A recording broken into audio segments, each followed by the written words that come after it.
Sound working? Okay. Yep. So I'm going to call the meeting of May 12th of the Bicycle Pedestrian Advisory Committee to order. Pledge of Allegiance. Where's the flag? I pledge allegiance.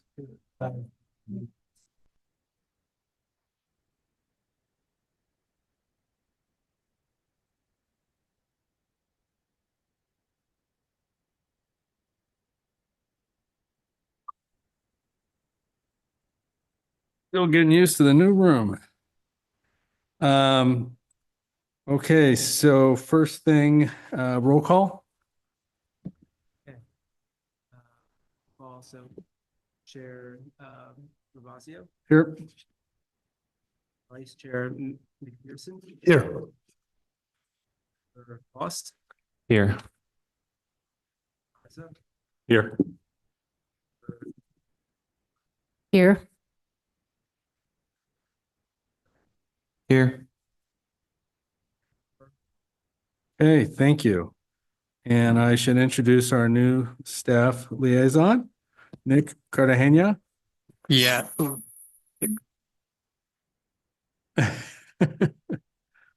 Feedback. So yeah, we're lucky to have Nick. He's been with us just over a year as a senior civil engineer, and we decided it was a great opportunity and good timing for him to take over as liaison for the BPAC.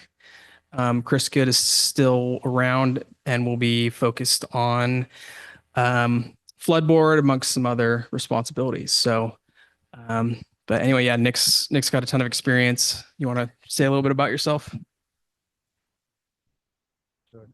Hello, my name is Nick Cartagena. I've been working in the civil engineering industry for 20 years. I've worked on a lot of bike and pedestrian facilities, focusing on complete streets and pedestrian safety and bicycle routes. So I think that this is a good opportunity for me to bring that experience to this board and to act as liaison.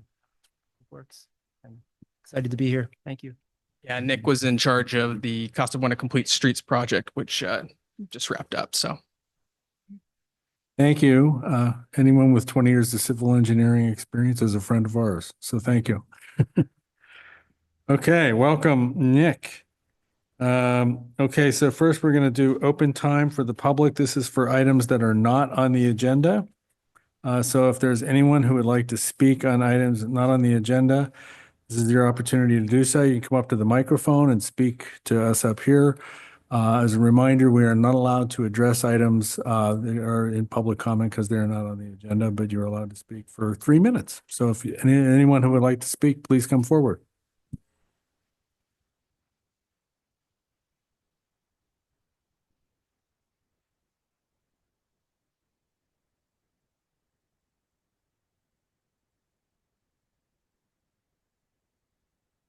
For those of you who don't know me, my name is Gary Champagne.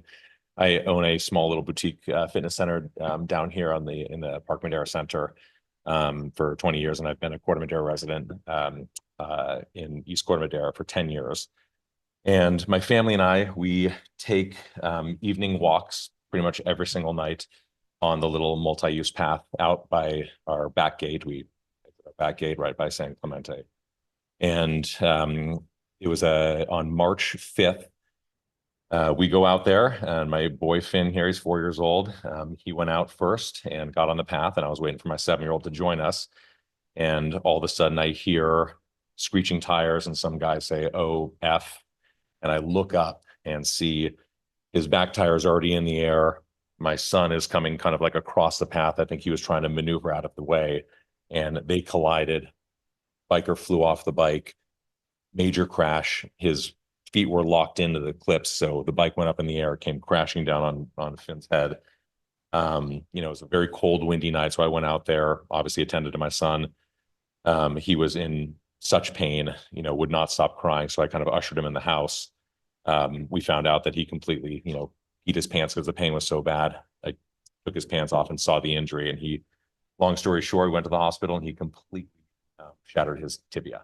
And he just got out of his full leg cast. He was in the cast for 9 weeks. It was it was a very traumatic experience for him, and he's scared to go back on the path because he doesn't want to get hit by any more bikers, and I totally understand it.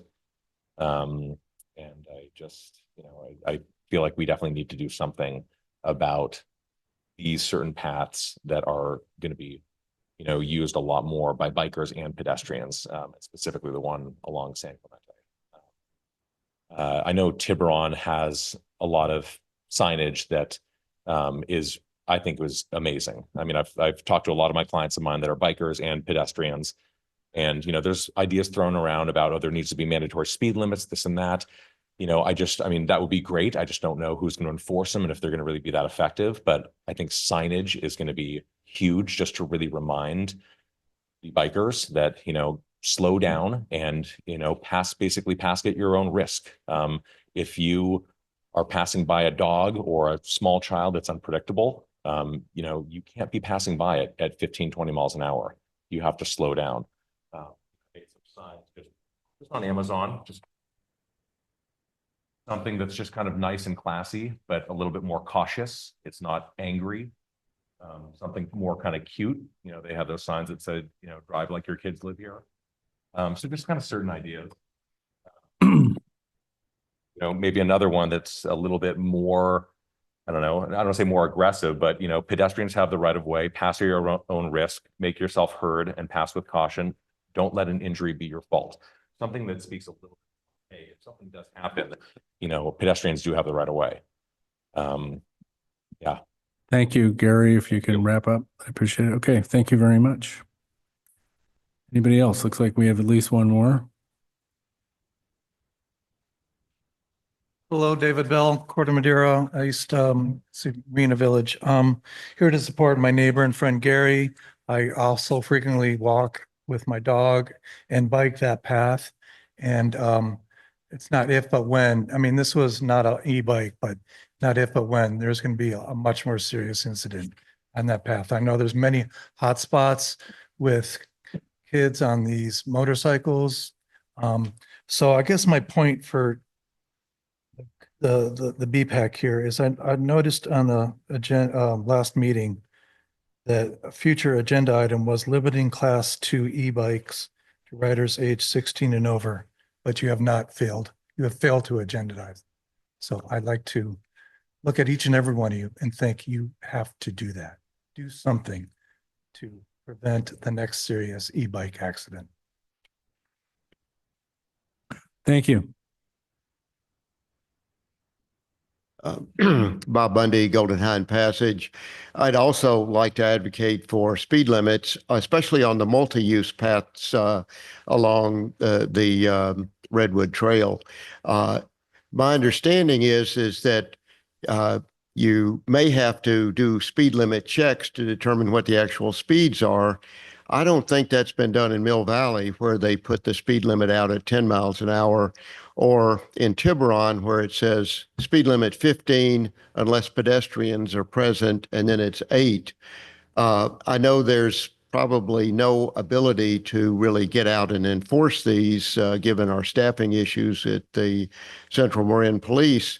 But I believe that just having these speed limits out there on the well-traveled multi-use pathways have a calming effect, and that, you go, if you were to ride fast past somebody with a kid or with the dog, you would get shouted out because you're going too fast. So I think just having the speed limits posted is a deterrent. I think the signage that Gary talked about are good in Mill Valley. They have a number of signs, that'll say call out when you pass, or make some noise when you pass, and just to be cautious and pay attention to everybody else around you. So I think we should be able to do that. And even if there's no enforcement, I think it will have a calming effect on the bike paths. Thank you, Dr. Bundy. Anybody else here for public comment? I guess I also would like to triple the issues of e-bikes. I don't think people pay any attention to the laws. It says no motorized bicycles, which is exactly what an e-bike is, and they just right past it. So it's not like they're consciously trying to abide by the law and they're just unaware of it. So making signs all over the place, I'm not sure if that's even a solution other than just enforcement. You know, Mount Tam is no e-bikes allowed, but there's e-bikes zipping all over that place. So even with laws established, there has to be enforcement. I also like to just voice a personal goal of mine, which is seeing the Alto Tunnel open sometime in my lifetime. It's a major connecting route through Corte Madera and Mill Valley, and it's not going to be solved by Horse Hill. I think the metric of measure needs to be what an 8-year-old can do, which is my daughter. And I wouldn't take her over Horse Hill, nor would I take her over Camino Alto. So there really is no connecting path. Even with a beautiful sidewalk, she can't ride up a 10-degree grade.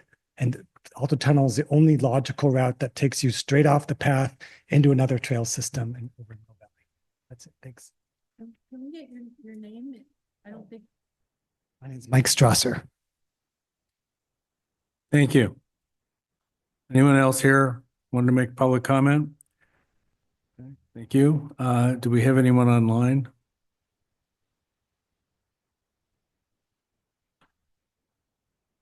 Okay. Thank you. Then we will close public comment. Thank you for your comments. And we'll move on to the next item. Item 4, approve action minutes of the January 13th meeting. Do any BPAC members have any changes or additions to the minutes? I have some identifications of people that were not identified in the minutes. Okay, if you want to. Under item 3, it's Laura Richards. And I think that's, under item B, about the 3rd paragraph down, Vice Chair McPherson opened the public comment period. Jim Robinson is the name. Jim Robinson stated that they supported Farm 1. And those are the only ones I could come up with. I think it would be helpful if during the meeting itself, if someone would record timestamps so we know when a new agenda item is being taken up, and then if that were posted with the YouTube, then people can go there and we can actually identify the people, because sometimes the names aren't clear. And I think for the purpose of having minutes that really reflect what's going on, it would be helpful. Okay, thank you. Any further additions or changes to the minutes? If not, I would entertain a motion to approve the minutes. Is there a second? Second. All in favor? Aye. Motion passes. Committee member reports. Are there any members of BPAC who have a report to make this evening? Just going to remind everyone that on May 14th, 2 days from now, the town council will hear the appeal of the 240 Tamil Vista project, 99 affordable units. Some members of the Bicycle Pedestrian Committee in their individual capacities have tried to lobby for more secure bicycle parking. And I just wanted to remind everyone that if they want to appear on the 14th, that's going to happen. Thank you. Any other committee members with a report? Yeah, sure. I can get this going. So yeah, in a recent Friends of Alto Tunnel meeting, we discussed the July 4th Corte Madera Larkspur Parade, and how in recent years, bikers have been banned from participating in that parade, specifically in the Alto Tunnel float, which is it's on wheels, and kids ride through it and so forth. So I was through the urging of fellow Friends of Alto Tunnel members, whatever is possible to work with. I think it's the Chamber of Commerce which puts that on, and greasing the wheels to help that Friends of Alto Tunnel float, to make sure people can ride through it, and kids and whatnot, and to get some momentum for it, in terms of not federal funding nowadays, but state and local. So Thank you. Yes, you should talk to the Chamber of Commerce and Julie Kritzberg. She runs it. Anyone else? Okay, then we'll move on to presentations. Our first presentation is the Madera Gardens Complete Streets Concepts.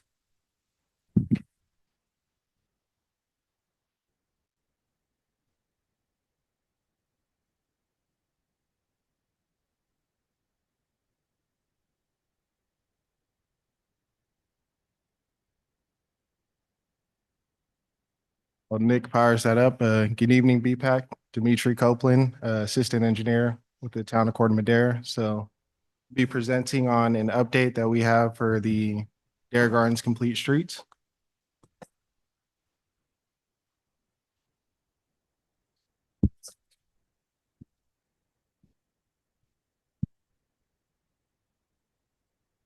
Yeah, I think this project was presented back in the January meeting, very early on in design, but we have recently had a workshop and had some more, progress with the design. And for those who aren't aware, it's a complete streets and resurfacing project, and the traffic calming measures that are being included are going to be at intersections of corridors with the highest vehicle, bicycle, and pedestrian activity. And some of the infrastructure improvements, hot mix asphalt paving, micro surfacing, installation of ADA curb ramps, concrete sidewalk repairs, targeted drainage improvements. And some of the potential traffic calming measures that we use are high visibility crosswalks, concrete bulb outs, updated signage and traffic striping, and potential traffic circles. So here is the project map, the Madera Gardens neighborhood. Just want to put that up there again. We're going to be looking at we have some conceptual designs that were developed with our design consultants, parametrics, and that's mainly along Lakeside and its intersections, as well as some of the crossings, priority crossings near the school. As I mentioned last month on April 16th, we had a community workshop to formally introduce the project to the community and present some of these design alternatives. The input that was received is highlighted as follows. So a good amount of people commented that it seemed like too much new additional concrete being added to basically facilitate the bulb outs mainly.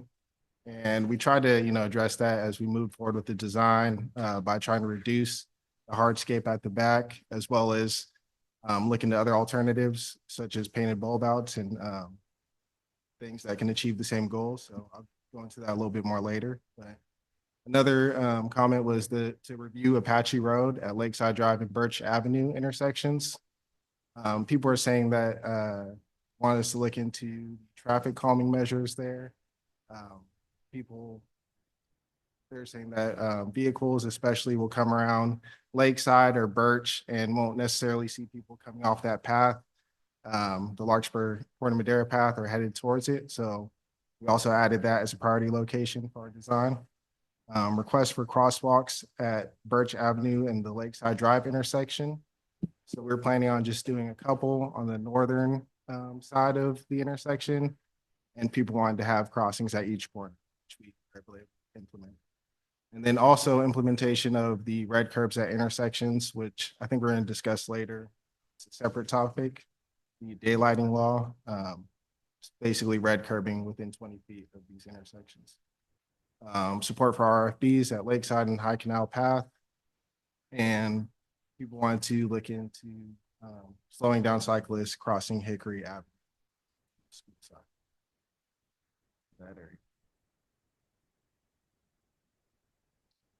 So yeah, this I'm going to touch on a little bit more. This is has a legend kind of showing the approach that we're planning to take after the input from the community, as well as kind of sitting down and looking at running a rough cost analysis and seeing like what it would be if we did the full utility belt at each intersection.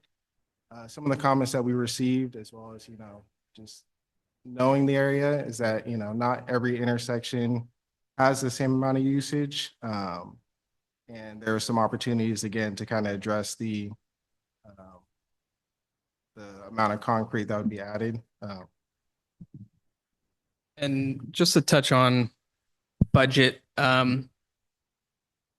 $2 million set aside for this project, but as you can see, it's a lot of roadways. So, you know, we're trying to balance everything. Our paving alone, we estimate right around 1.5 million. So, you know, that was part of the conversation or discussion of how we could get as much as out of this and the improvements, with the funding that we do have. So.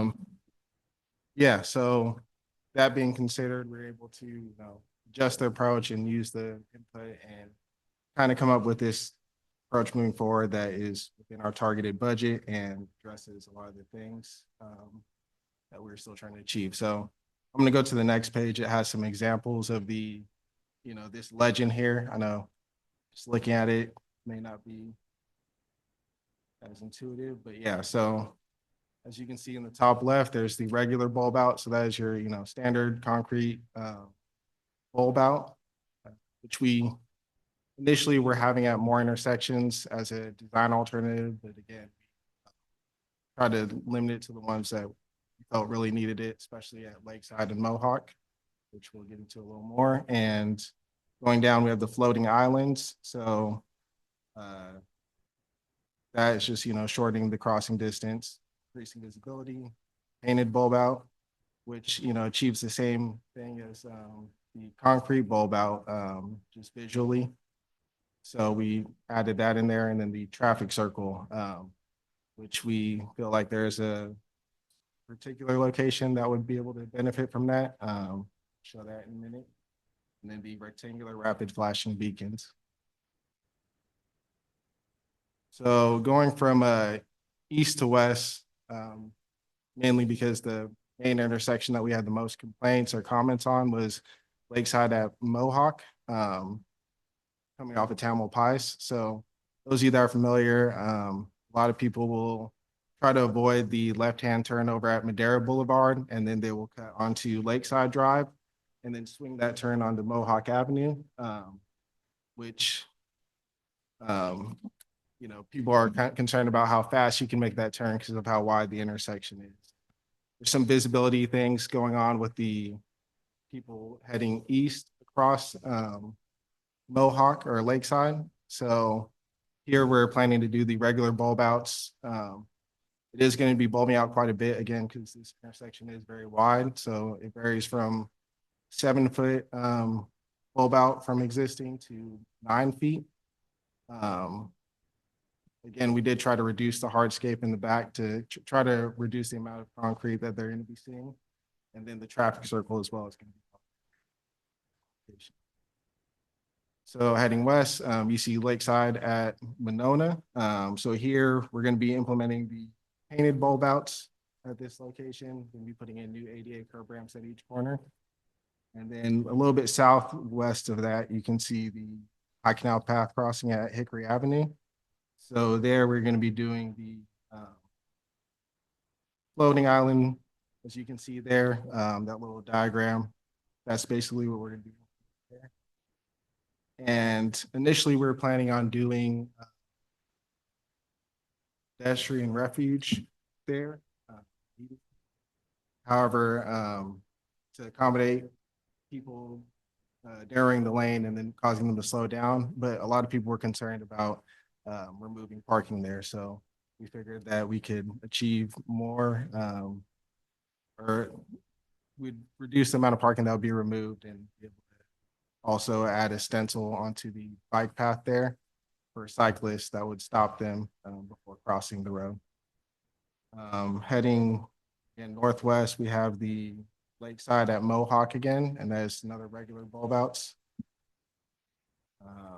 The rectangular rapid flashing beacons are going in at the other High Canal path crossing at Lakeside. Then at Birch Avenue and Lakeside, we're going to be doing 2 regular bulb outs and then 2 will be painted on the northern side of the intersection. The priority intersection that I mentioned was a comment that people want us to look into. It's Apache Road, so we are going to be implementing crossings there and bulb outs to improve visibility and also just calm traffic making those turns and hopefully improve the safety and movements over there. So yeah, kind of just touching on again that was just a big theme during the workshop about the amount of concrete going in. And we try to reduce that, as I said, at the back, but some of the community members requested that we planted native plants or do some landscaping in the concrete bulb outs. The only problem with that is that there's no irrigation, so that would be additional cost. And then also ongoing maintenance resources that aren't willing to take on at this point with current workload for our maintenance team.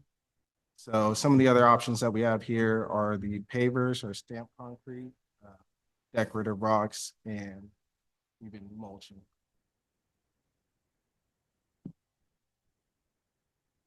So here you can see a few different options, you know, just to kind of visually break it up. Hopefully, so it's not just a bunch of concrete. Have decorative rocks, pavers, and a few different examples of it. So one thing I just wanted to emphasize, and you know, this example on the far right, back of ramp reduction. So that is one strategy that we think will be successful and that we've done in the past, where we don't have to put the back of the sidewalk where it is now, especially if we're bowling out, as long as we maintain a minimum 4-foot path of travel. And we'll coordinate with fronting property owners to either put something that's not a hardscape, low maintenance, or if they're willing, they can also extend their own landscaping into the corner. And we've done that in a few instances here in town, and it's been well received. So yeah, each person on each one of those corners will be contacted and discuss the options that they can or opt out of if they want to. So.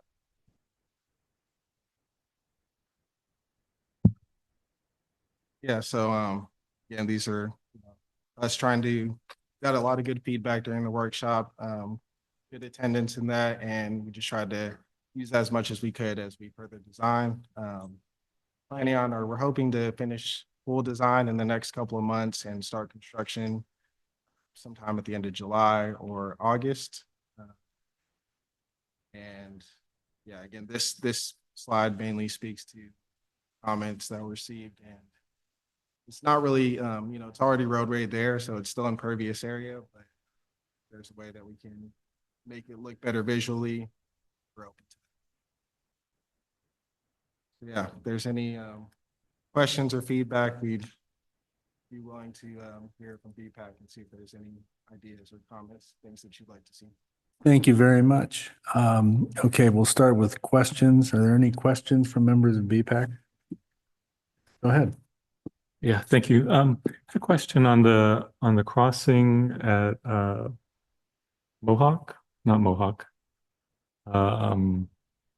Walnut, I forget which one. The one that crosses at the multi-use path near the school.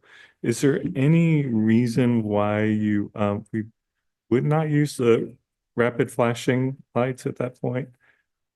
Reason I bring that up is because that's a very common path, especially to Safeway. And it's highly traveled throughout the day. And it would be great to have a heads up from a distance, you know, as you're coming around the corner. So you can, you know, plan in advance instead of kind of as soon as you approach it, it's not until you get very close until you see somebody about to cross. Yeah, I mean, I think we're open to that. That just wasn't a comment that came through to date, but I'm not saying it's not a good one. The comments we were hearing were that a lot of cyclists were just kind of entering the roadway without stopping, and, you know, oftentimes youth And so we wanted to make sure that, and now that was an reason not to do the refuge island, because by doing bulb outs on either side, you're creating more visibility before someone enters the roadway. The refuge is nice because it allows you to cross into parts. But because we're talking cyclists who are entering the roadway, we thought this would add more sight distance and provide enhancements there. But we can, especially if budgets are favorable, we can look at adding something, or it would also wouldn't preclude it in the future. Great, thanks. Any other questions? Yeah, follow up on that. I understood there was a bump in the roadway, I think, on the west of that intersection, and I don't know if it's still there, but is that, yeah. I guess that doesn't do enough. But Coming from that direction.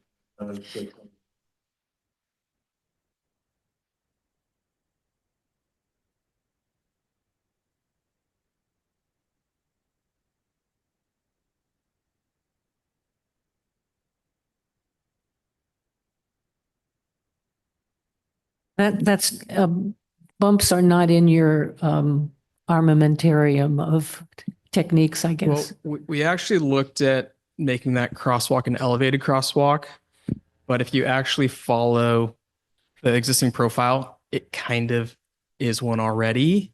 The way it's kind of hard to explain the way how it's so crowned. So that wasn't really an option, but we also did discuss. So what we currently have, correct me if I'm wrong, is stop legends on the path on both sides. No. Okay, we're gonna consider some striping, but we also did look at, and I don't know if I see them much in Marin, but I've seen them elsewhere in California. You can create almost like two gates, so it causes someone to have to meander. So we're open to things like that. I think, we're worried that kids and youth, right, are on a path and just happy thinking they're on a path, and then all of a sudden, oh, they're in a roadway. And so we want to give them more reminders that they're entering a roadway. So Something like that on Chamo Vista, near the MMWD, the crossing there, where you. yeah. So happy to hear any comments on something like that at this other location. I was going to ask, have you guys considered installing either any rumble strips or stamped concrete or speed bumps before these important cyclist intersections, especially in the vehicular travel lane, so that you can just instantly slow down cars? And if there is conflict, it's 5 or 10 miles an hour instead of 30 or 40. You said, sorry, rumble strips and what else? Stamped concrete and the topic of speed bumps has been brought up. That's typically a last resort, and it's often something that people think is going to work, but doesn't want in front of their house because they make a lot of noise. People, car going up and down, making noise at night. Or people will go over them and then speed up to kind of catch up. So, we try to use these other traffic calming tools in those instances first, and we've actually had some I think good success stories with it. Rumble strips, I'm not an expert on it, but they're it's not exactly how they're intended to be used if you look at kind of the definition in the MUTCD, but we could certainly revisit that. And then the painted markers it's just an added cost and hard to maintain, but in a perfect world, if you had all the money, you could do it, but I'm only aware of a couple spots where they have those, and it's like, high volume pathways like Mill Valley Sausalito path. So it seems, I guess, in what you're saying, speed bumps, create a lot of noise, and rumble strips we're familiar with the ones in the bunker tunnel, in the Marin Headlands. So I guess stamped concrete seems to be more efficacious and cheaper.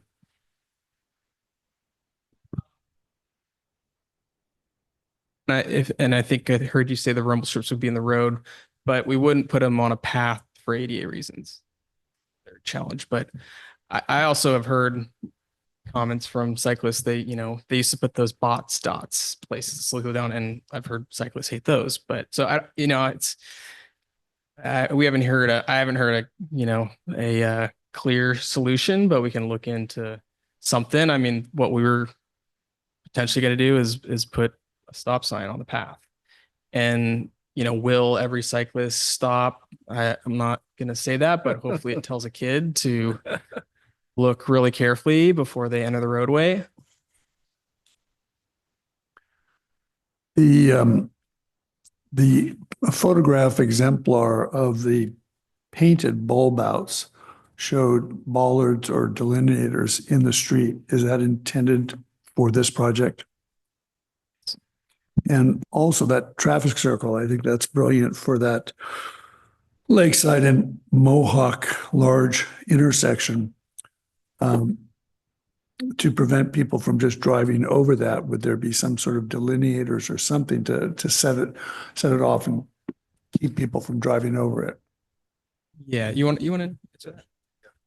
So, yeah, it does have to be mountable, the traffic circle, because of the fire engine movements. And we did speak with them.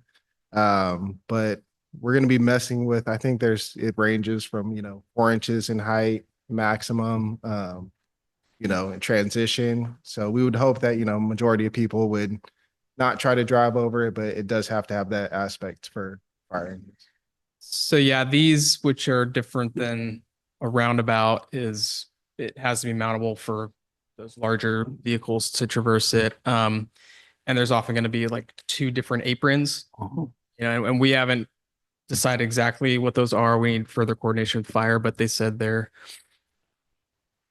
open to those traffic circles. But the first apron might be 1.5 inches, 2 inches. And then as you get 4 feet closer in, that next one might be another 2 or 3 inches. So no matter what, it's going to be uncomfortable to just drive unless you have a, off-road rated truck that you drive on regular roads. And so hopefully that'll deter people. So. And the final question was, are the rectangular rapid flashing beacons, are all of those solar driven or are some of them hardwired? They can be either, but I believe, as far as I know, all the ones in Corte Madera are solar. I just had a quick question, which you partially answered. So the traffic circle is very much like a roundabout. Sounds like. For civilian vehicles, it's going to function like a roundabout, but then for larger vehicles, they're going to have to traverse over it. Okay, because we've been in favor of roundabouts here, but the public hasn't always been in favor of them in the past. But they were okay with this. The neighbors were okay with this one. Yeah, we didn't hear, and I don't recall any significant comments against it. Yeah, we're going to get there one step at a time. You got to start somewhere. Okay, no other questions. If there's no other questions from you have one more question. Just one more question about the daylighting. So I've seen in other cities, especially in San Francisco and Berkeley, when they're daylighting the curbs and painting 20 feet from the crosswalk in red paint, they also will put K71 or K91 plastic bollards, to prevent, double duty from any person of even thinking of parking there. Are you considering that as a cheaper way of replacing concrete? We haven't considered that at this time. I mean, if we got consistent feedback that people were parking in red zones and our existing enforcement efforts weren't working, then certainly that'd be something else to consider. But as far as I know, if it's red curb, people are following it. So. Okay, thank you. So no other questions from BPAC. Then we will open it up to the public for comment. If you can limit your time to 3 minutes, that'd be great. Thank you very much. And if you please give your name too, that would be helpful. Hi, Matt Hartzell from Larkspur. Thank you, Dimitri, for the presentation and congratulations. This looks like a great project and I strongly support it, and especially all of the bulb outs, both the quick build ones and the more permanent ones, and the traffic circle at Lakeside and Mohawk. These are really great interventions to try to traffic calm and make the neighborhood safer, and reduce that one intersection has so much concrete and the curves right now are so wide. So these improvements will really make a big difference. I do want to talk also about the location. It's a popular location where the High Canal Path crosses Hickory Avenue. So I also would support RRFBs at that location. I think the main issue there is the visibility is very, very obstructed by the vegetation. I was just checking it on Google Street View. I drive there every day, so I'm very familiar. There's some very, very thick foliage on both sides of that crosswalk. And obviously during the school day, it's fine because you have the crossing guards there, but outside of the school day, there's still lots of kids who are crossing the street there. And I'm always just, every time I drive up and down that street, I'm just terrified somebody's going to pop out from behind those trees at the last minute. So I always drive really slowly there, but I know not everybody does. And it seems like it's an accident waiting to happen. So I know trees are popular. People don't want to cut down trees, but if there's some way we can really seriously trim back that vegetation, especially on the Neil Cummins side, I think that would help with the visibility, and RRFBs would give people would give cars more advanced notice that there are people entering that crosswalk. Thanks. Thank you. Anyone else? Hi, Mike again. So as a Corte Madera resident over at Lakeside and Birch, this is kind of like my home territory. I traverse this with my dog and going for walks. I do ride around with my daughter, who's 8 years old. And I also have my parents that come over and we walk along. So I'm coming from both pedestrian and also in the driver's perspective, and I'm a cyclist. I'm not sure if you're familiar with the little ballards that they have on Magnolia that are kind of bump outs. So they just put these little plastic ballards there, and so Magnolia gets backed up a lot, and that basically just when there's not cars parked along the side of the road, it's a kind of a bike lane. It's technically not an official bike lane, but there's a line there, and you could potentially use it as a bike lane. So when there's traffic, as a cyclist, you use that when there's no traffic or there's no cars parked there, you use that as a bike lane. Then when you get to the intersections, there's these ballards going right across the bike path. And you're like, what? So then you have to get forced out into the road. Well, guess what? I was a driver on that road on Magnolia, and I got hit by a bicyclist. So he hit me because he had no place to go. And all of a sudden he's in front of these ballards, and he rammed and smashed my car, and he fell, and it was a disaster. But he was okay, fortunately. But those are not a solution to basically pinch off the road completely where cyclists have no place to go. So I think the issue with Lakeside and Birch is that pinching off the road and not leaving any cyclists a place to go is not really a solution either. Cyclists have to go somewhere as well. So you're driving them into the street because of these pinch out points. And I'm going to guess there's going to be a lot of bicycle accidents hitting that curb out of nowhere. Like, where did that come from? I hugged the side of the road to stay out of traffic, and now I'm being forced into the road with traffic. So it's not really a great location. My wife had a total collision with her car because of its distracted driver 50 feet from the Lakeside bike path crossing. And it's like, so cars are whipping around that corner. So I agree that they have to slow down somehow. But I think that's even more terrifying than Hickory as far as a road crossing where cars are just ripping around that sort of semi-blind corner. And then all of a sudden it's a zigzag kind of chicane crosswalk right there. So I think there could be other methods besides putting in ballards blocking the road or even pinch points, where I think what could be better is there's a limousine business that occurs at Lakeside and Birch. And they park their big black SUVs all over that corner. Plus, it's also a daycare. So they got a little dual business going there. There's a lot of vehicles parked along that, creating blinded intersection. If that was painted red, like up to the bike path potentially, and get rid of those parking spots on the corner, that's definitely going to add a lot of daylight to that corner so that cars can see around the corner. Right now, there's big black SUV. Excuse me, sir. I'm going to ask you to start wrapping up.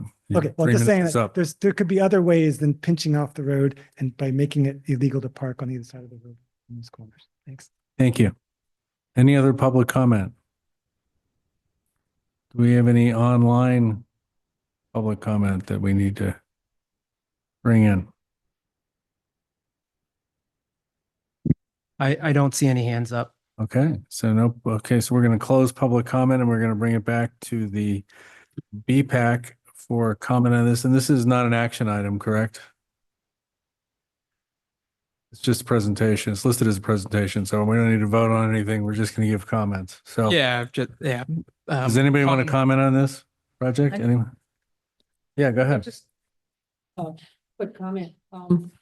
I think a lot of work has gone into this and I think that's good work. I like what I see. I think it is true that many drivers will probably continue to push the limits. I wish that we had a campaign for 20 is plenty.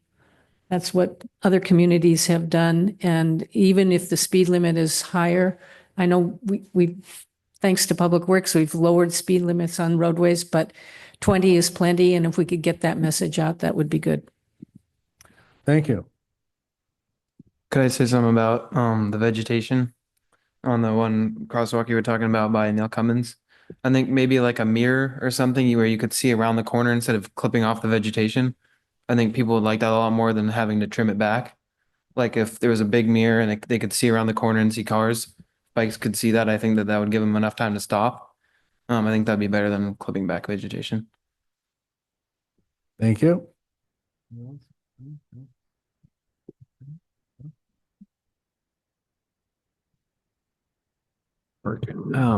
Yeah, I appreciate the thoughtfulness on this and that you're, trying to go above and beyond just paint. Because I tell people paint, as much as they like green bike lanes, paint is not protection, right?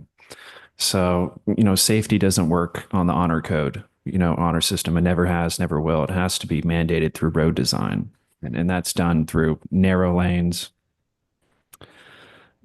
physical obstructions, things like optical calming, which is where you plant trees along the road and people drive much slower because they're worried about running into a tree.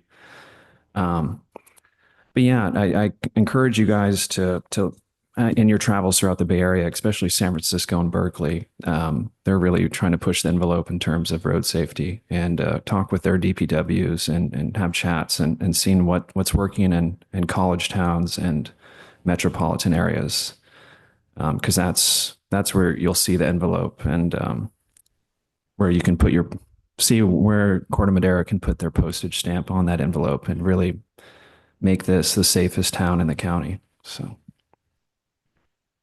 David, do you have any comments?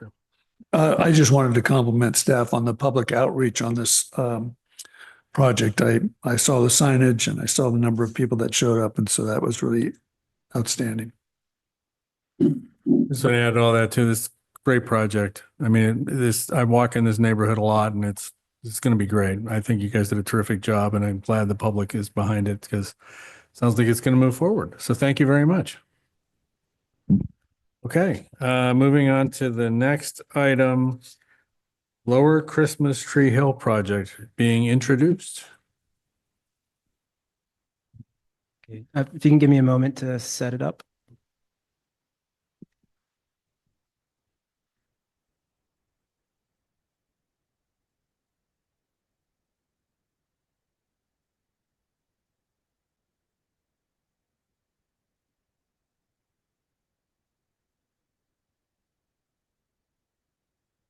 Okay, good evening. Thank you for your time and attention on this important project. I'm going to be speaking to the Lower Christmas Tree Hill Undergrounding and Evacuation Improvement Project.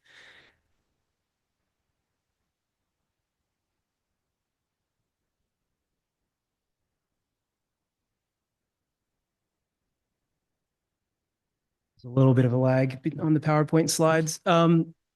So this is a project that's been underway for a few years.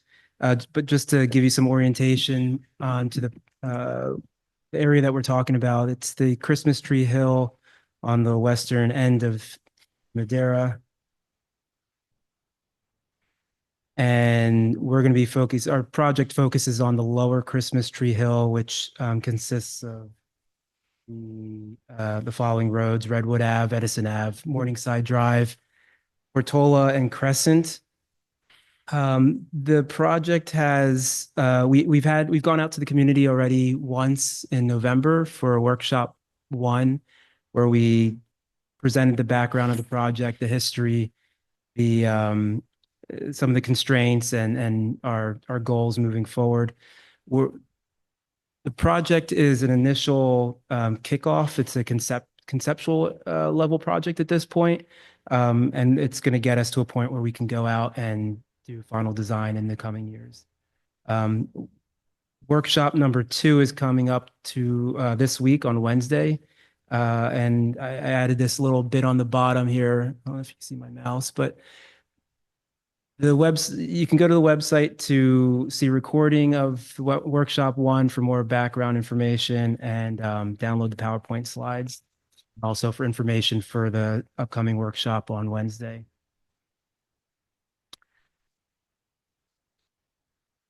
Yeah, so workshop number 2, which I think at the end of the presentation, I'll hit it again, but it's 6:30 to 8 o'clock virtual on Zoom. And there's a link provided at the end of these slides, but also on the project website. As I mentioned, the project has been ongoing for a while. It's been a lot of effort to get us where we are right now. A number of years ago, about 5 years ago, it started with the climate adaptation assessment, which was an extensive outreach to the community and 2 years of public engagement. There are a lot of things that spun out of the climate adaptation assessment, with the hillsides being one of them, and Lower Christmas Tree Hill being a focus for that. A few months later, the town worked to develop the undergrounding district for Lower Redwood Ave and Edison Ave. This is the first step to underground PG&E lines just for those few blocks that I'll dive into in a little bit more detail, which it's an extensive undertaking, but creating the district was the first step for the town, and that was done in 2021. And then a year later, the town underwent they commissioned the undergrounding study, which had some areas where which we'll dive into as well. So the climate adaptation plan, there are a number of priority actions that came out of the adaptation plan. This project is focusing in on the infrastructure components of those priority actions. The 3 that stood out, or the 3 that are infrastructure related, are the widening of Redwood Ave where feasible, creating strategic pullouts. Basically, it's just areas to widen the roads so vehicles can exit the neighborhood in an evacuation effort while emergency vehicles are trying to get into it. And also the exploring California Lane as a possible. So for just taking a step back for a second. So this neighborhood, the major concern is risk to wildfire and getting off the hill. We've been lucky to have a lot of meetings with Central Marin Fire and PG&E, and really kind of figure out how we can improve this area. There's a bunch of different things that can be done. There's things that homeowners can do to reduce their risks to wildfire through home hardening and other things. There's things that we can work with PG&E to do, such as electric undergrounding and system hardening. And then really on kind of the town and public works side is, what can we do in terms of the actual roadway infrastructure? And so the slide before you is really to show kind of what this project is focused on, which is the evacuation element. Doesn't mean there aren't other things that can be done and should be done to reduce the overall vulnerabilities for wildfire risk for those that live up on that neighborhood. The other thing that I would say, wanted to point out, and this was just, I think, just something I learned over the years in the process that maybe wasn't, it was actually contrary to what we heard during the climate adaptation assessment. So speaking of Central Fire, they actually want people to stay in vehicles. They do not want people to travel by foot to evacuate. And something that we talked about in the first workshop was all the data that supports that.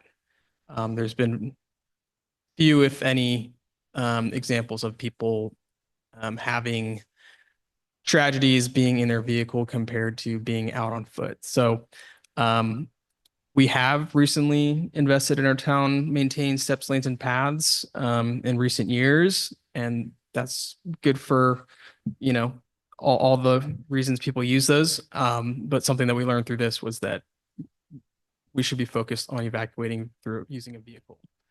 Not every vehicle you have in your house, pile everyone into one, or you and your neighbors into one. That's the recommendation. So anyway, a few things I wanted to just highlight. We are kind of, you know, walking hand in hand with Central Fire, and they've been a huge resource, and they'll be at this workshop on Wednesday as well.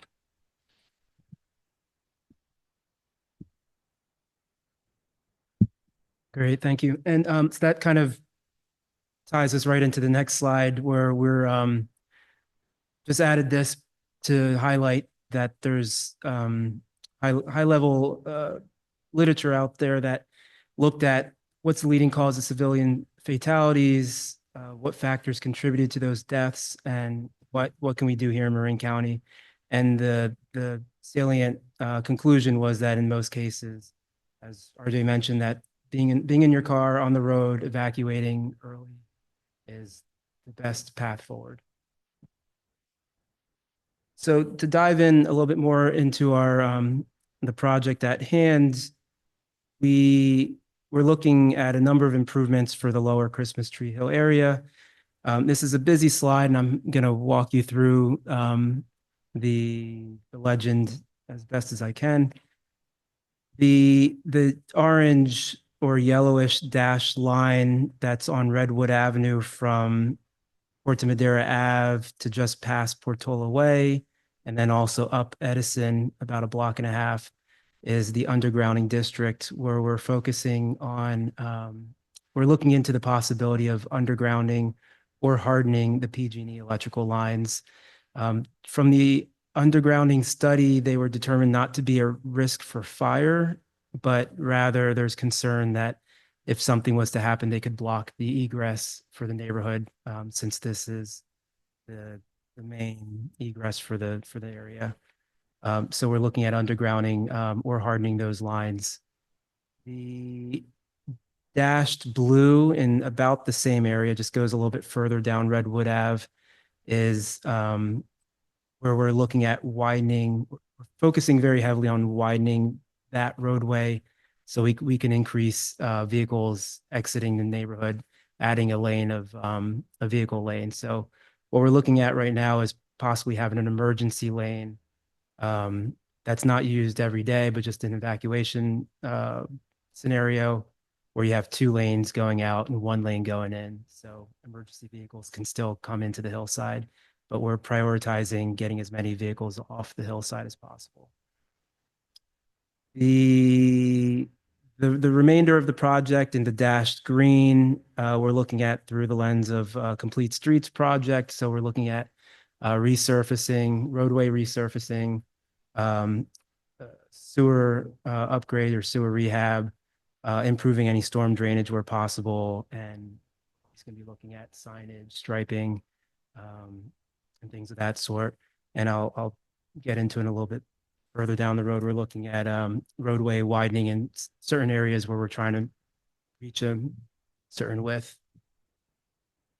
So going back a couple years, the reason that town council approved the undergrounding district in this area, or at least the reasons why staff recommended it, were, you know, basically, if you follow the traffic counts, you know, in excess of 95% of the people leaving this hill have to go through this intersection. There is a little small back egress that takes a long time that goes through Larkspur neighborhoods. But yeah, if you ever had a down power line or a bad accident, it really would stop everyone else from getting off the hill. So the focus was to eliminate any potential for those types of blockages occur and allow people to get off the hill. And that's also a reason why Christmas Tree Hill in particular was selected amongst our other hillside neighborhoods. Is what makes it unique is it doesn't have multiple egress points like other parts of our hillside neighborhoods. So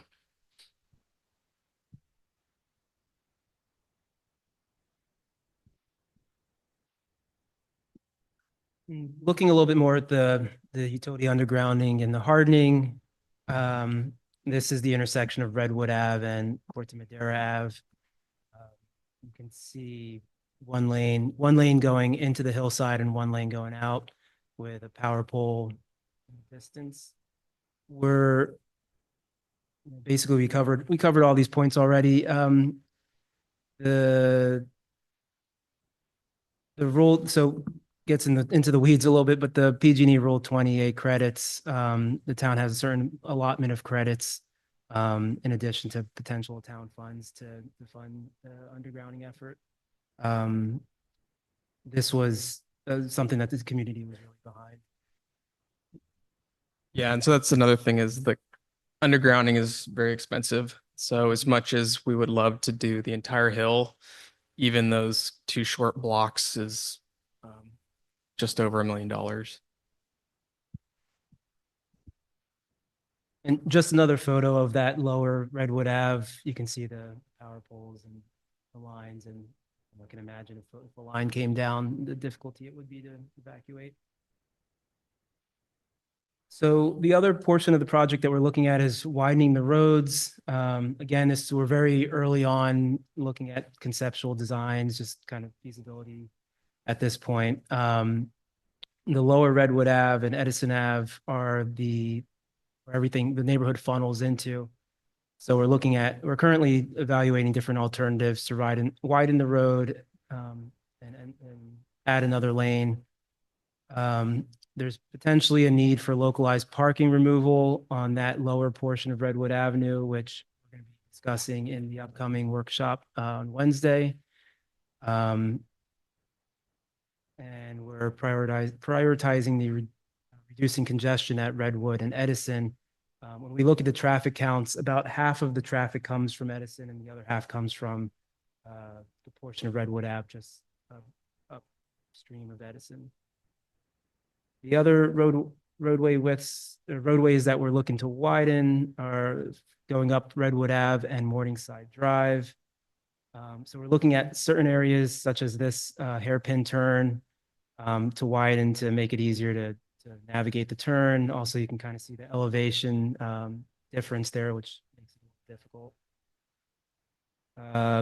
Here's another portion of Redwood Ave, which is somewhere in the realm of 14 feet wide that we're looking to install some retaining walls on the uphill portion and then down the roadway on the downhill portion just to get minimum widths that fire department is requesting.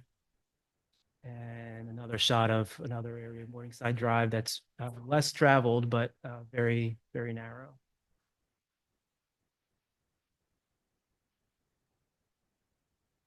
And I kind of touched on this a little bit, but as part of the package or toolbox, I guess, of things that we're looking at to get the road widths that we're looking to achieve to abide by the fire department's requests to meet some minimum widths.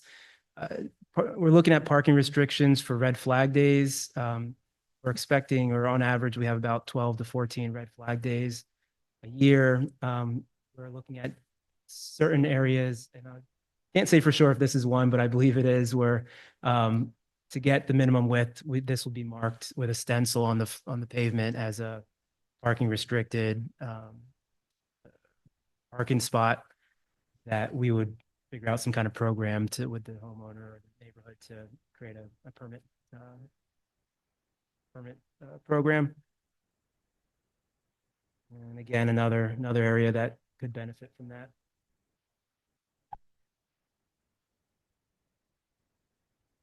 Yeah. So before we turn over to questions, some of this is a primer for, the workshop on Wednesday.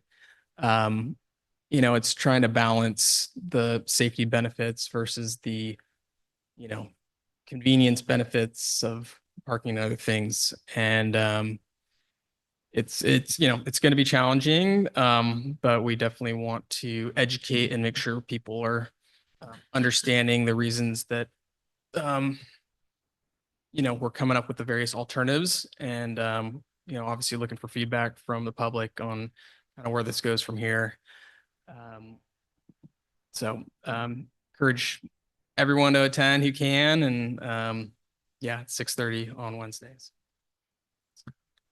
Thank you. Are there any questions from BPAC members, staff on this? I'll start.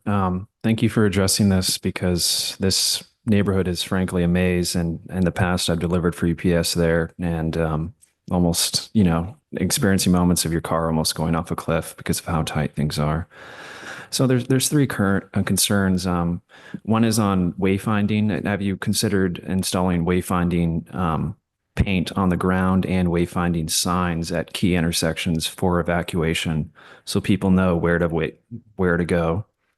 Because like I said, it is frankly a maze. And another thing is considering eminent domain in terms of road widening and how many feet you're allotted and how much people think their piece of dirt is when you are asking or considering any domain.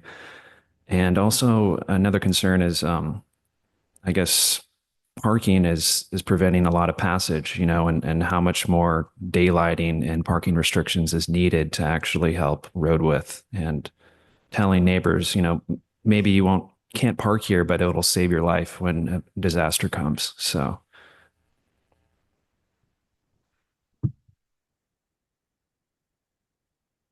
Thanks for bringing those up. So as part of the project, we can look at some wayfinding techniques. I think generally what we've heard is most people that this is going to benefit are the actual residents that know the hill pretty well. But certainly for someone who isn't familiar or less familiar, I hear the challenge there. So one of the main topics that I think is really going to come to head at the workshop is parking management. So the fire code is suggesting a 20-foot width. And as you can imagine, when I look at some of those pictures, we certainly don't have it in a lot of places.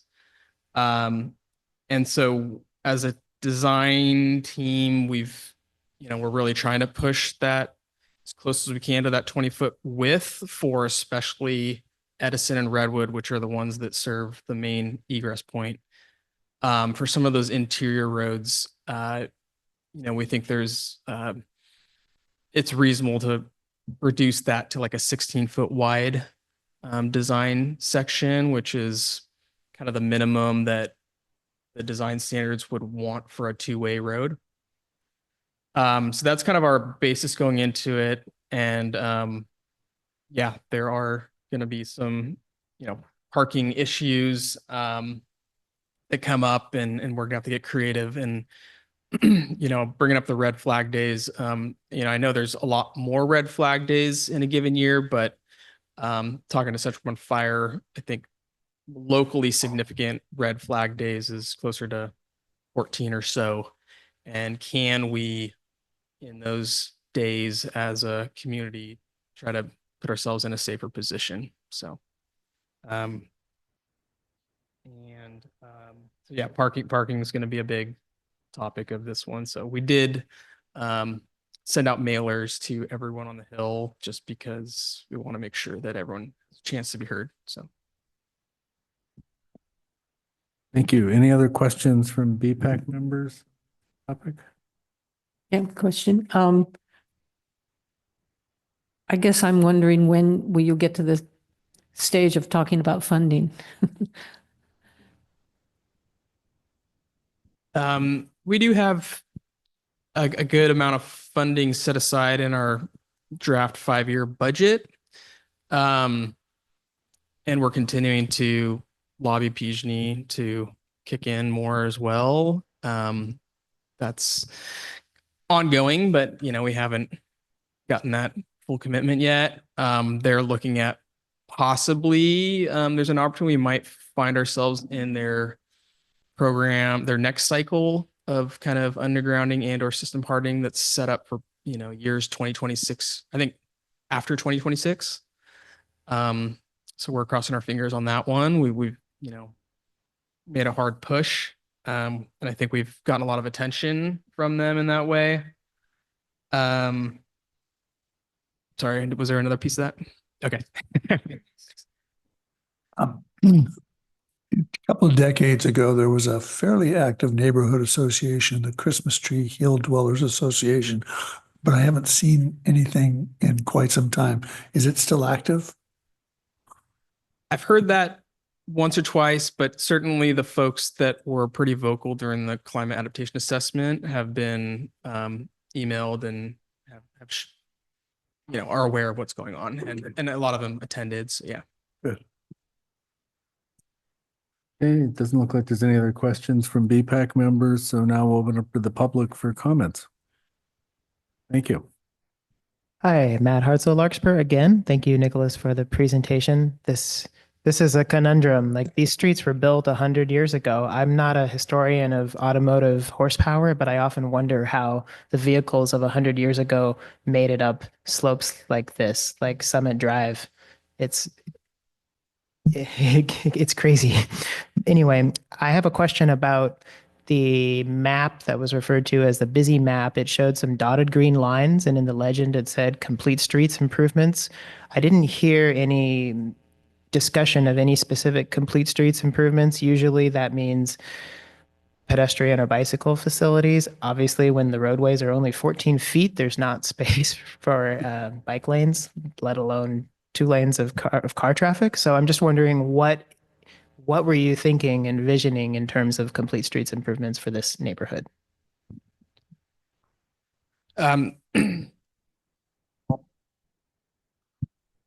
We'll just keep going with public comment. You can answer all the questions afterwards. Okay, great. Thanks. Next. Bob Bundy, Mariner Cove. I was also curious about the funding for this, because this is a 2-year project and there's very little undergrounding from it. And that's probably the most important thing that can get done from the standpoint of preventing a fire from breaking out in some kind of storm if the power doesn't get shut off. Other communities in the past, before we got as concerned about fires, formed assessment districts to underground wiring, primarily for aesthetics and to improve the value of their homes, just to get the wires out, have the dependability, just have the view improved. And if is there an interest, is there a willingness to set up an assessment district to try to generate some more money to move this project along faster? That's my question. Hey, thank you. Any other member of the public wish to comment or talk about this? If not, we will close public comment here and look to see if there's anybody online. No one online who wants to comment? No hands are raised. Thank you so much. I'll turn it back over to staff. So when we look at the other roads in the project are the ones that were mentioned as complete streets. I think really the complete street benefit is functional width, right? So there are going to be spots where we widen and actually create more width. And then there's other spots that through parking and parking management, we're going to increase functional width.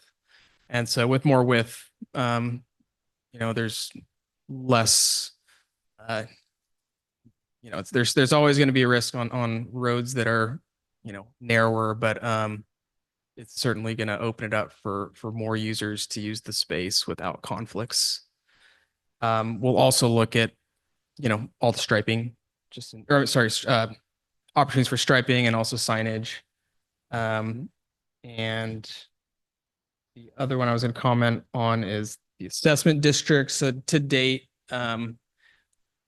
really we've had some, long email threads with requests from various folks, and I don't know, from the, neighborhoods, especially during the climate adaptation assessment. And, the big comment was town should pay for it and they don't want an assessment district. What we were able to, formalize through the underground district is that lower piece, which is, I think addressing that biggest concern of having no ability to pass in the main one location where you absolutely need egress. So that, I think has support from council moving forward, and we certainly did it as an underground district. We have about 350,000 PG&E dollars that will go toward that. But the balance potentially is going to be part of the project. We do have in the budget, this project is, I don't know, off the top of my head, 3.5 or 4 million. And also there's the sanitary district component. So, but it is built into our 5-year budget, and it's, so there, we do have funding to do some good improvements for sure. Thank you, RJ. Any comments from BPAC members on this project? No? Okay, thank you. Then let's move on to discussion item 7A, new daylighting law changes and enforcement.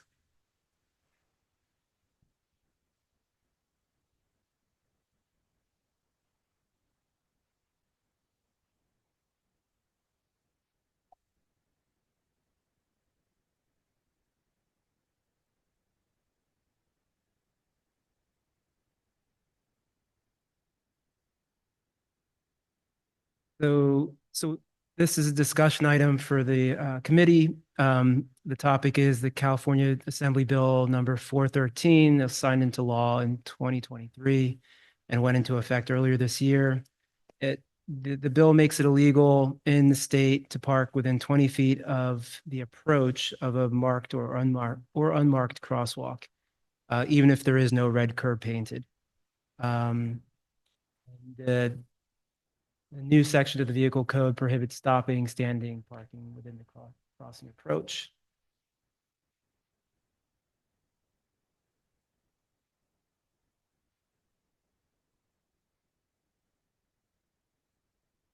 The town has already painted and confirmed that the intersections are painted on these following roads, which are our main ones that we had most concern for. Tamalpais Drive, Tamil Vista Boulevard, Paradise Drive, and intersections near schools. So yeah, we've over the last 6 to 12 months, our maintenance team has been going through all of our major roads in town and making sure those ones are fully painted and red curb. But if we miss one, please let us know.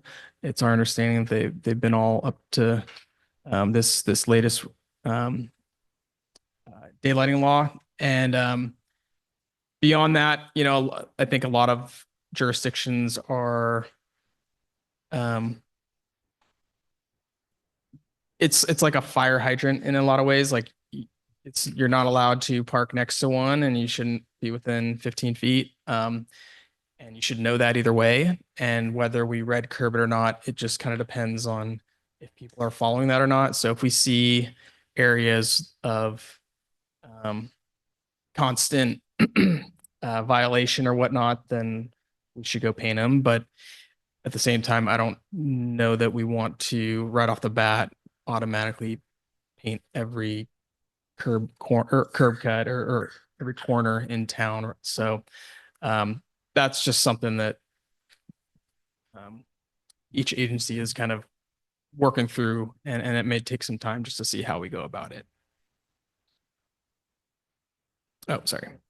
That's generally, how a lot of agencies are handling it. The other thing is, so one is we've addressed our key roadways.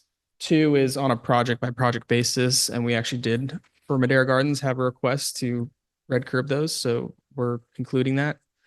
And then otherwise, focus in on areas that we get complaints and other things. So that's our current kind of three-prong approach. Happy to answer any questions. Okay, so this is a discussion item, so we're gonna have discussion about this, but first, I guess we'll start off with questions. Probably most efficient. Any questions first off for staff on this? Yeah, I'd say this bill is actually thanks to California's youngest assembly member in state history, Alex Lee from Fremont. He's 29 years old. He didn't actually serve any prior office. He just ran for state assembly, won it, beat a Republican, and is writing laws like this and social housing bills. So very much a man who's an envelope pusher. Anyways, and some of these neighborhoods, especially in the residential neighborhoods, I'm seeing people parking not knowing about this law. And of course, there's no red paint or sign. Parking, big cars, trucks, work vehicles right near curb cut crosswalks that are pretty obvious. You shouldn't park next to that. And fire hydrants too. So I'm curious, I guess, have you been driving through certain residential neighborhoods that get a lot of hiking activity or biking activity that get considerable amount of pedestrians that would be affected by daylighting?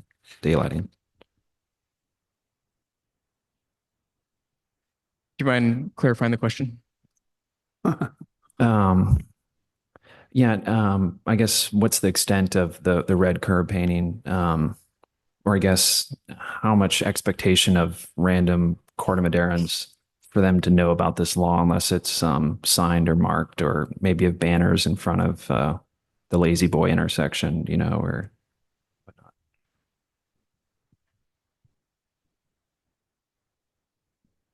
Yeah, sorry, I'm not really sure how to answer that. I think all we'll say is, or all I can add to that is, we have this initial approach, right? Getting our major roads, complaints, obviously areas near schools, and then otherwise complaints. And if we find that that's not working, we'll monitor and do something different.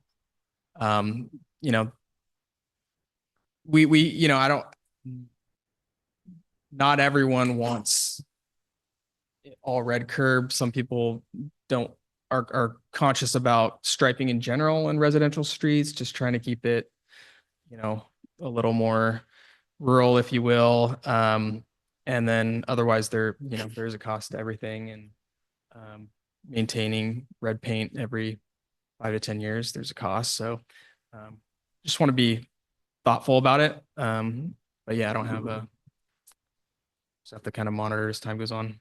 Yeah, I guess I'm referring to, laws are only as strong as their enforcement. So I know Central Bend Police has a significant drop in enforcement, especially with speeding, probably a 50% drop in speeding tickets in the last 10 or 15 years. I remember 90s, 2000s, seeing it every day on the way to school, seeing someone being pulled over by speeding, especially with these motorcycle cops, which are surprisingly sneaky. Anyways, is that something even code enforcement officers or police would see as they're driving by? Oh, this car, are they being trained, to know just through their eyes, oh, that's parked obviously too close, I'll have to give them a $50 daylighting ticket or whatnot? Our code enforcement can ticket for not, things like that. So certainly if they're really blatant, I'm sure they would. I don't know that that's their sole focus when they go out, but they have the ability to.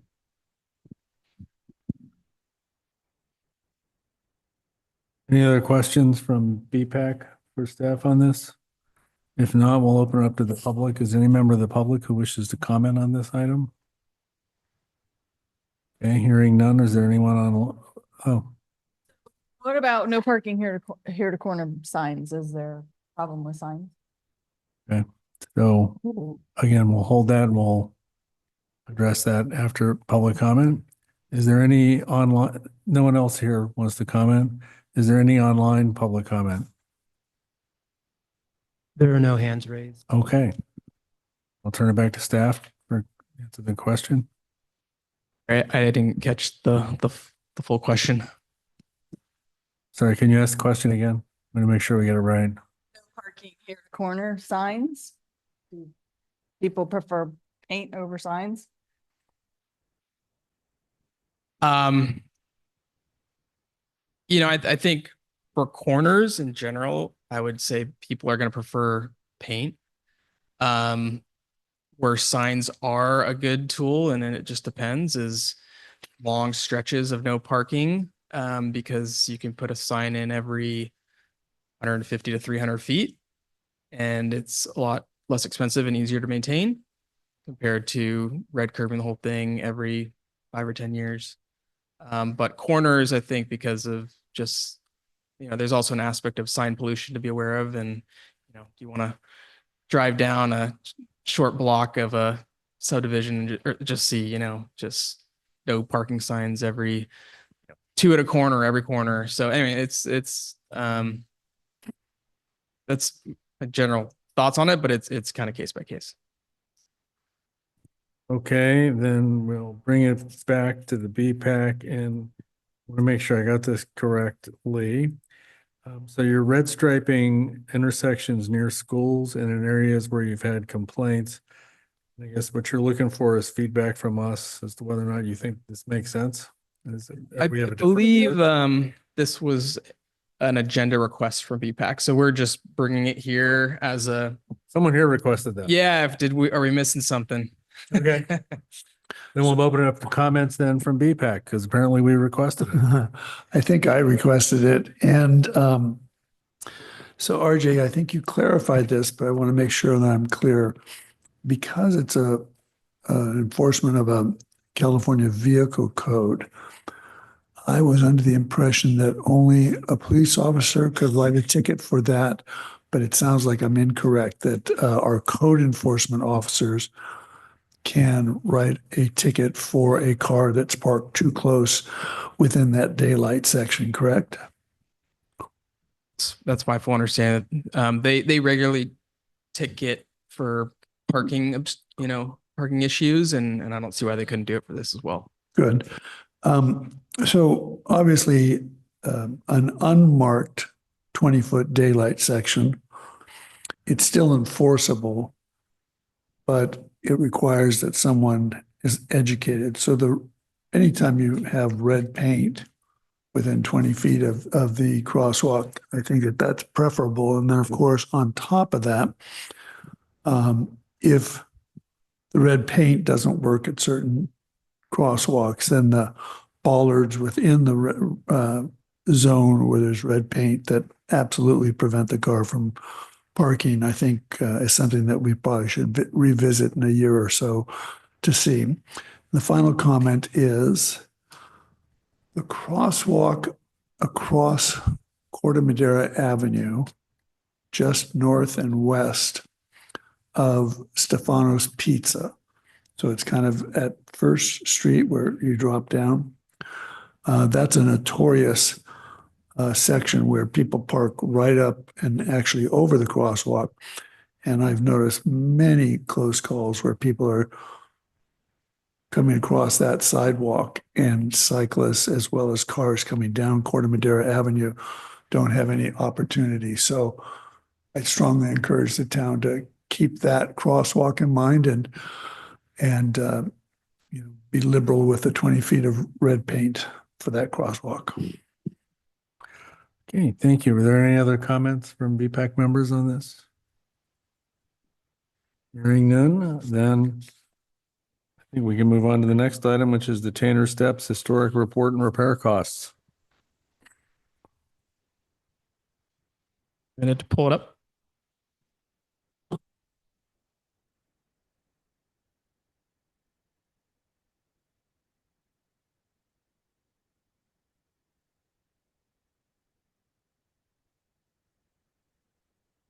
All right.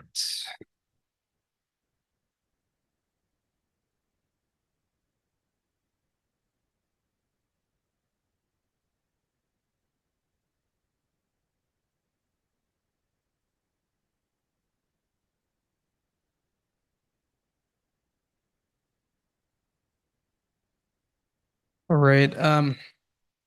I was gonna highlight some of the work that's been done. We did do a historic resource evaluation report. We hired a environmental and cultural compliance firm, ESA, and this was back in 2020 to look at the steps and really determine, if in fact they are historic and kind of provide some insights on if so, why and what that might mean. So we can post this publicly, or if anyone wants a copy, happy to share it with you. So this is just showing some of the existing issues with these steps, which are, have been around for around 100 years. It's broken up into two sections. There's portion that touches down at Chapman, and then it goes all the way up to Upper Chapman. So this is kind of just what you're seeing, these steps that have trees that are lifting up them with roots and causing cracks. And otherwise, we also have just a lot of wear and tear over many years. They were constructed of poured concrete finished with smooth cement plaster finish coat. Decorative incising of the finish coat gives each stair a unique appearance. While each tread is different, the decorative finish patterns are variations on 5 design templates. So this is for anyone who's seen them with their own eyes. I mean, they are pretty amazing. The amount of intricate artwork and design that is on each one. Some is fading on these, but others are still visible. And so, from public works standpoint, we certainly wouldn't want to just go in there and tear them out. And this document is really, as we get to the end of it, actually saying that it would be against CEQA to just go ahead and do so. We would have to go through a more rigorous process to basically renovate them or build them in a similar fashion as they are now. More examples of, some of the artwork there that's, been cracked into the elements and or tree roots. Current conditions, it's 2 sections. The upper run is from Chapman to Middle Chapman, and treads are generally level and unbroken, and the finish remains largely intact, although worn in places. The incised marks are difficult to see where they have worn down. So this one not being as bad, and then the upper flight is longer, more shaded, in worse condition than the lower flight. Finish coat is completely worn away. Large smooth stone aggregate is visible, indicating both partial loss of the base cement layer and wear of the aggregate from continued use. Here's some examples of where that weathered rock is now exposed, which otherwise, originally had some artwork on it. And then also below, you can see where the tree root is likely uplifting that concrete border. Here's a section of the stairs near the top where you've got kind of a meandering crack kind of down the middle. This is probably the slide we should have showed at the beginning. So this is basically what it looked like when it was first constructed, and this is what the whole neighborhood looked like back then. So that's the base of Chapman Hill.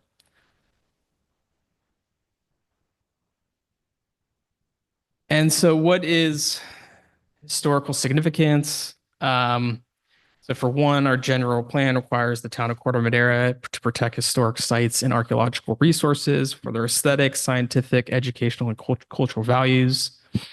And furthermore, this is some of the criteria that the California registers to determine if something is historic. So they talk about event resources that are associated with events that have made a significant contribution to the broader patterns of local or regional history or the cultural heritage of California. Person resources that are associated with the lives of persons important to local California national history. Architectural resources that embody the distinctive characteristics of a type, period, region, or method of construction, or represent the work of a master or possess high artistic value. And then information, potential resources, or sites that have yielded or have the potential to yield information important to the prehistory or history of the local area, California, or the nation. So after evaluating those criteria, and this consultant went through a lot of cultural databases, in particular the one at Sonoma State, which is kind of what is the main area that has all of these historical documents. They determined that it is eligible for the historic registry. And so, on one hand, that's good that we want to preserve what is this longstanding, historically relevant infrastructure treatment that has a lot of art and other design. The downside is that it would make the project more complex and expensive because of that requirement to put it back in something that resembles the original construction. So right now, this effort, I believe, was around $25,000 worth of historical analysis, and we haven't done a deep estimate or a detailed estimate, but to do these stairs, it's got to be in the seven figures. And so for that reason, based on current priorities, we have not budgeted the funds. It's on our list of things that we would like to do, but amongst competing interests and limited funds to date, it has not risen to the top. So, but with that, happy to answer any questions. Thank you, RJ. Any questions from BPAC members for RJ on this topic?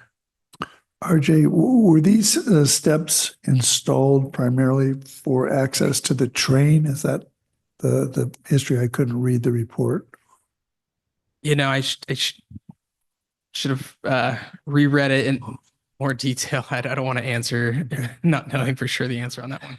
Yeah, I think it'd be great if you could post that study online. This came onto the agenda tonight because a woman named Laura, whose last name I don't recall, gave up Richards. She, and I think she may represent the Chapman Homeowners Association. Lives on the steps. Yeah, she passionate about it. Obviously, if she does represent the association, some sort of association in Chapman Park, then they should organize and lobby the town council. The historic, if it is designated on the historic register, does that give it the benefit of potentially qualifying for grant money? I would imagine so. I haven't applied for many of those, but I think it would provide some opportunities. Certainly, I do know of projects like that. So yeah. Okay. Other questions? Yes. Yeah, considering the seven-figure price tag and everything else that the town's responsible for, I know this is something out of the bounds of the town, but some sort of coordination between homeowners in that neighborhood who rely on the path and saying, how can we do some sort of fundraiser or something beyond? I know it's a big ask for people to pitch 4 to 5 or 6 figures for concrete work, but you know, I don't know what can we do financially to move the needle without, you know, creating extra liabilities for the town. I mean, one thing that we have done in response to some complaints is some vegetation management. You know, Public Work is not in the tree removing business, but at the same time, there have been, you know, dozen trees that were, you know, damaging this infrastructure. And so we have removed some that have been causing the damage in recent years. So, you know, that likely is to be ongoing as trees get bigger and be more impactful to the infrastructure. But yeah, so that is an ongoing effort and or challenge. Any other questions? I actually have one more about that then, because I walk these frequently. Have we talked to the property owners who live adjacent and have the large trees whose roots are making the steps look like this? And is there anything we can do to get them to remove the trees and at least stop the damage? Because that's what's causing a lot of it, isn't it? Yeah. So some we've already had removed through sending letters out, and there's probably at least some other trees that have been requested in the same manner, but just hasn't worked through the full system yet. So can the town incentivize them or make them remove them at some point, or we're trying to avoid that, obviously? yeah, I mean, right, there's a challenge with all that because we don't want to set a precedence of so by our town ordinance, and it was, I think, established in the 60s, you know, fronting property owners are responsible for vegetation. And so if we start funding it, unless it's, I mean, I guess we have to tie it to some sort of, I mean, I guess we could use some sort of unique pilot program that's related to historic infrastructure or something to kind of make it its own one-off. But that aside, you know, we just can't we don't want to be in a position of favoritism where, yeah. Okay. Any other questions? We'll open it up for public comment. Bob Bundy, Mariner Cove. It was a good opportunity to work with RJ and walk those paths a couple of years ago when we were discussing this. And clearly, a lot of the breakup is related to root structure. I think removing the trees have at least stopped the ongoing damage because the roots aren't growing anymore. But I think the key thing is that while this could be designated as historic, it hasn't been designated as historic. And right now, it's a real safety hazard and a liability. And, you know, while people use it for just recreation, it's a potential evacuation route for Chapman. And what I think we should do is recognize that it hasn't been declared historic and have a quality contractor come in that could remove some of the broken up concrete, but have stamps made representing the various not etchings, but stamps that were used on the plaster or the concrete originally, so that it could be recreated and look, you know, very similar, except it would be new, of course, to what was originally there. There are a number of steps that some vigilante group has gone out and repaired and just slapped concrete on it. And, you know, so, you know, there's been non-historical repairs going on. But I would strongly recommend that, you know, we ask the council to move forward on looking at a less than historical reconstruction of this, but one that would look, you know, very similar to what it originally looked like. They would be using the existing stone on the retaining walls and the same stamped type concrete, so it would look similar. I think we should push the town council to do that. Thank you, Bob. Any further public comment on this item? Yeah, no. Hearing none, then is there any online public comment? There are no hands raised. No hands raised. Okay, then we'll close the public comment. And we will come back. This is a discussion item, so I guess we're looking for comments from anyone on EPEC. You don't have to make one if you don't have, one. It's not a requirement. I know. But in terms of, I know some of the history of these actually were built to access the electric trains that we had for almost 4 years. And like I said, they ran from 5 a.m. to 1 a.m. every 30 minutes. And now we're left with a bus every hour. Anyways, regarding that very thoughtful comment about bringing in a quality contractor, if done right and just you specifically pinpoint the most damaged areas and actually honor the history of it with a plaque saying this was fixed in this year, but we honored the history.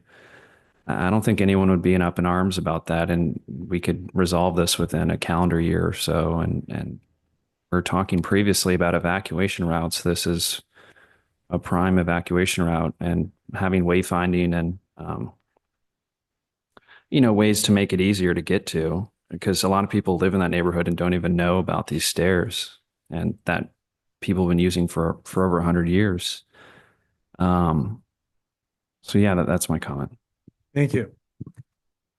Anyone else? Yes, go ahead. Yeah, the stairs are a real asset to the town. I know that people from even the east side of Corte Madera drive over to walk the steps.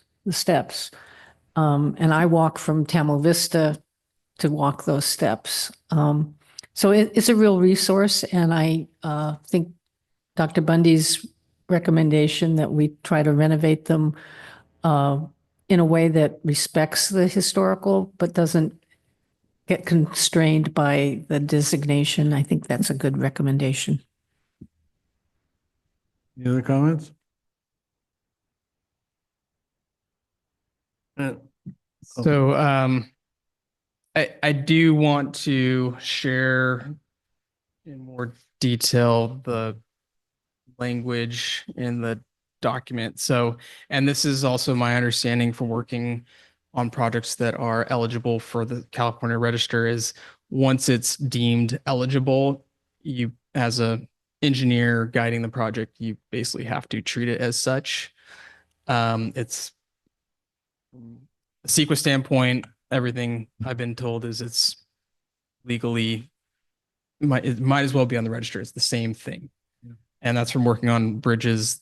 I worked on one bridge that was historically eligible and we had the same findings. So now I think to take some of the comments, I mean, I think if there was enough of a support from the community, I mean, you could do a lesser scale project and obviously not do all the stairs, but kind of tackle segments. And so that's certainly an option, but I think the town, if they did that, should do it really to the fullest CEQA extent. I just think it'd be put the town at risk to not do that. But the downside is often with environmental compliance, you kind of end up paying a lump fee for that document, whether you do a little or a lot. And so generally, I would say you're better off doing a big chunk when you have the funds to do a big chunk.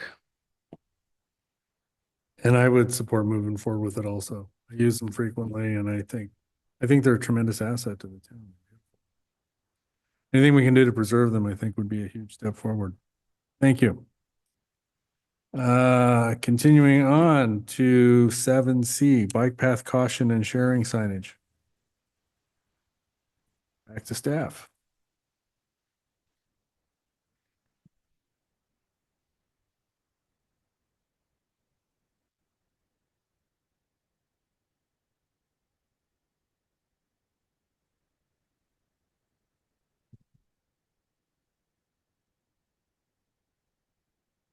Okay. So on the bike path cautioning and pathway sharing signage, we've gone out, and I guess this is listed as a discussion item. We've gone out and we've identified a few signs out of the MUTCD that and some other non-MUTCD more aesthetic signs that also get the point across. And I've included them here on a few different slides. And I'll toggle through them and then we can.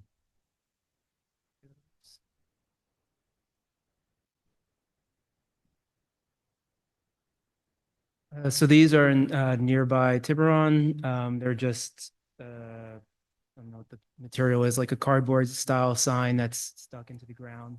They have a number of them that they just put along the pathway, just to, catch people's attention with various colors and graphics and getting folks to look and listen, call out when passing, use safe speeds, use lights at night, keep right, pass left, and don't block the path. And then here are a few examples of pavement markings on bicycle paths that try to accomplish the same function of sharing the road or sharing the path rather, keeping right, sharing the path again, and then another sharing the path.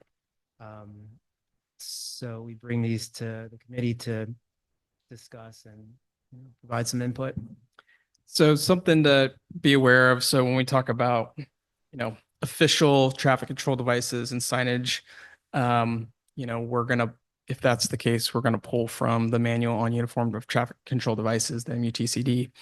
But these other ones, I would call them educational signs, in which case we can still use them in a kind of educational capacity, and that's fine. But yeah, they just want to make that distinction.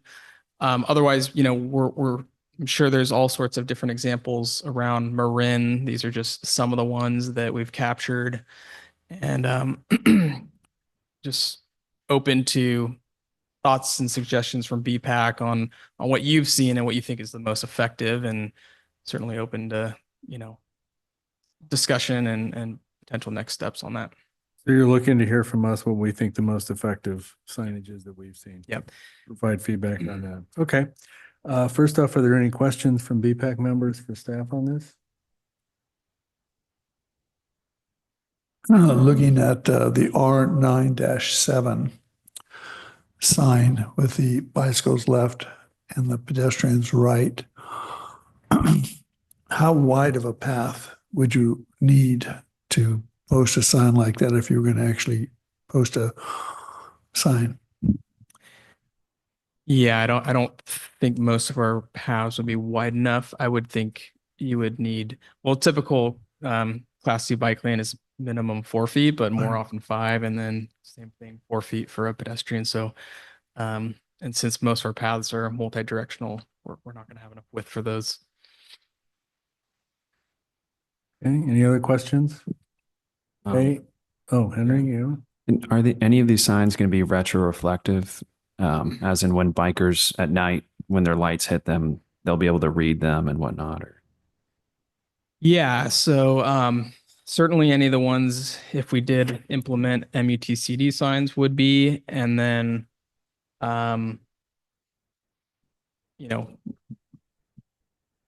there's plenty of sign makers that can also make other non-official signs reflective, if that's a benefit. But I do think, however we structure it, if we're not pulling from MUTCD, that's where we kind of have to treat it as I don't think it's becomes a permanent thing, more as a pilot that maybe cycles over different years or something, different strategies that come up over the years.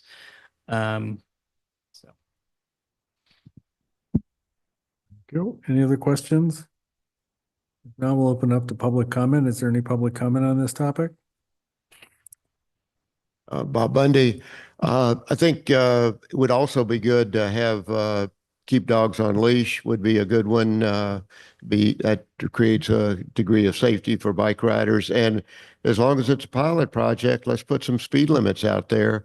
And, you showed some signs from Mill Valley and Tiburon we just use some of the same speed limits that they have posted. I think that creates a much safer path. Thank you. Anyone else? Okay, hearing none. Anyone online want to comment? Hands raised. No hands raised, then we'll close public comment and we'll bring. Sorry, actually, yeah. Okay. David, you can. So.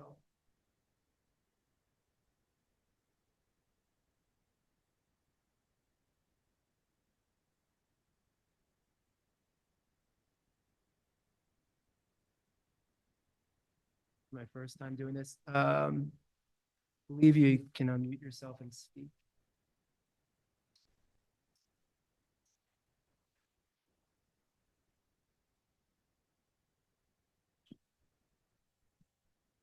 Yeah, we can give him a couple more seconds or move on. Sorry, David. Sounds like we got a technical problem. Here we go. You got me? Oh, How about now? yeah. Okay, regarding it, you got me? Regarding this topic, refer to your first topic, Mr. Champagne brought signs. Are you ignoring them? To, the signs that were posted ignore the primary law of bike path etiquette. Pedestrians always have primacy. Then bikes, actually horses, then pedestrians, then bikes. My biggest pet peeve, and this is an educational campaign, I concur with other previous, kids don't think they have,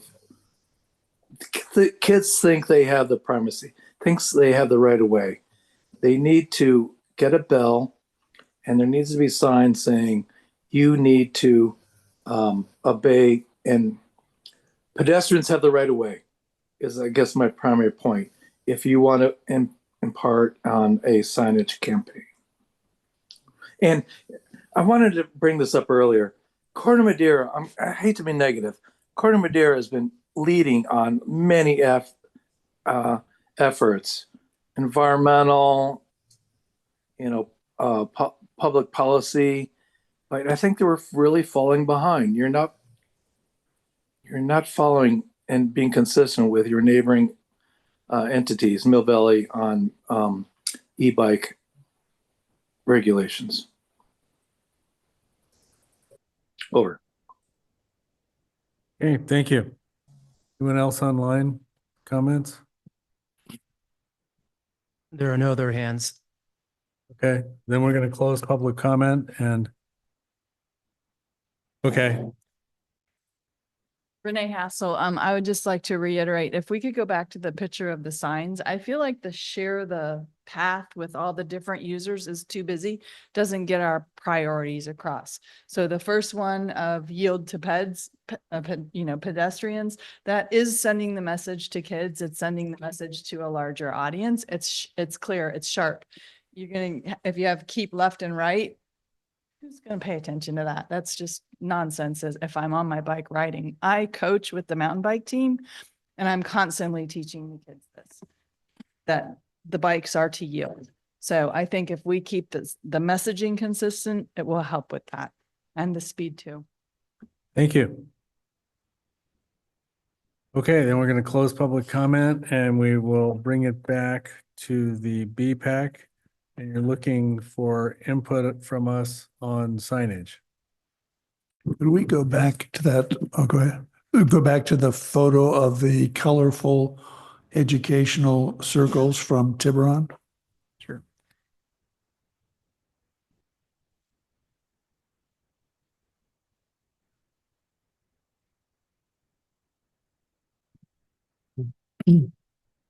If we could find where Tiburon purchased these, or maybe they made them up themselves. It's just a sort of a quick pilot program for the Sandra Marker Trail, the Bay Trail where Finn Champagne was injured, and perhaps some other paths that I'm not thinking of. I think that this approach is virtually there's no money involved. we could get some public feedback. And I think before we actually choose more compliant signs, I think we need to keep looking for better signs. I agree with the speaker about bikes yielding to peds and speed limit signs. Those would be compliant with the traffic control manual. But this approach, you can have a couple of volunteers post 30 of these on the Sandra Margaret Trail and 20 of them over on the Bay Trail, and then set this for a future agenda item, is my sense, before we decide both which signs are potentially the correct signs and where to actually mount those signs.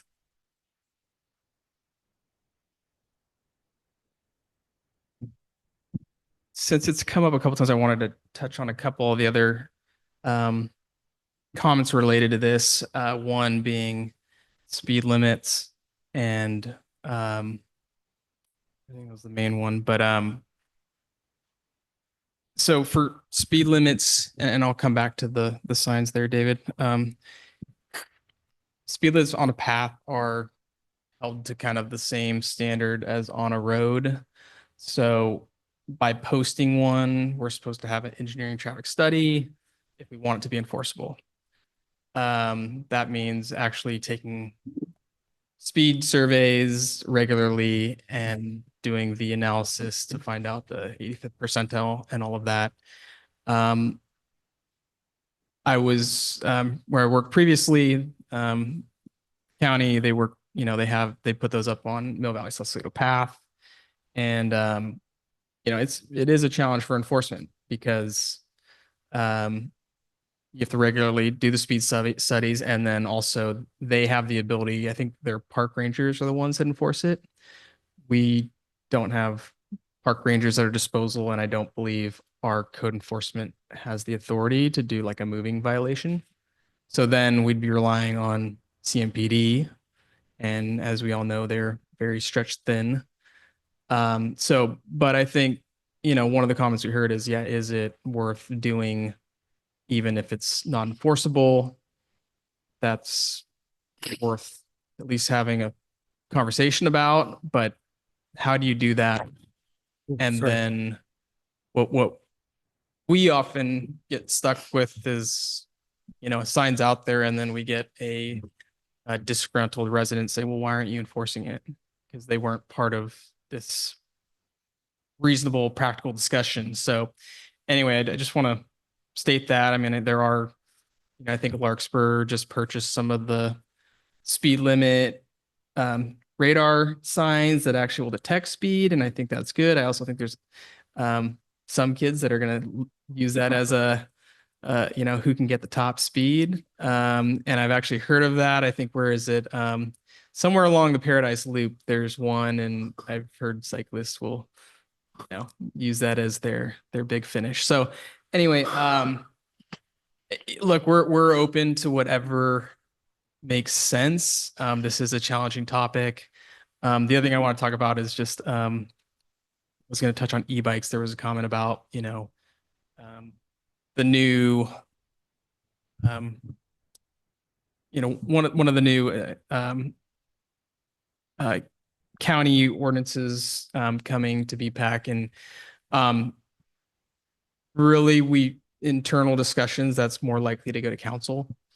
So it's not that it hasn't been heard. It's just that, given the different interests in that, I think it's more likely to go to council than to come here first. So I wanted to share that update. So, but yeah, certainly open to something educational. I mean, absent of other examples, I think the Tiburon ones are very nice, and I think they work.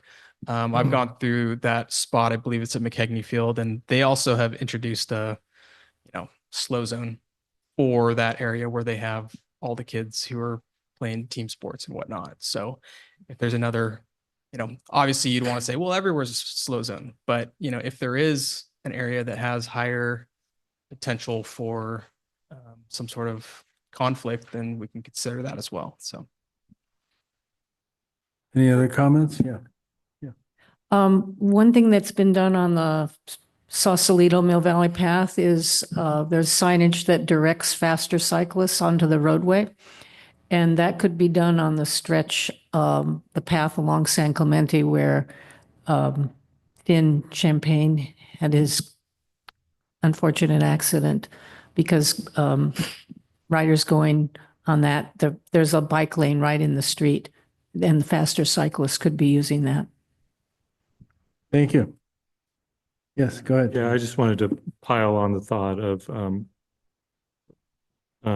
continue the thought of just some consistency with the signage between the different jurisdictions. 'Cause I think I'm hearing from residents, you know, that a lot of the etiquette is not being observed by the weekend warrior cyclists and such.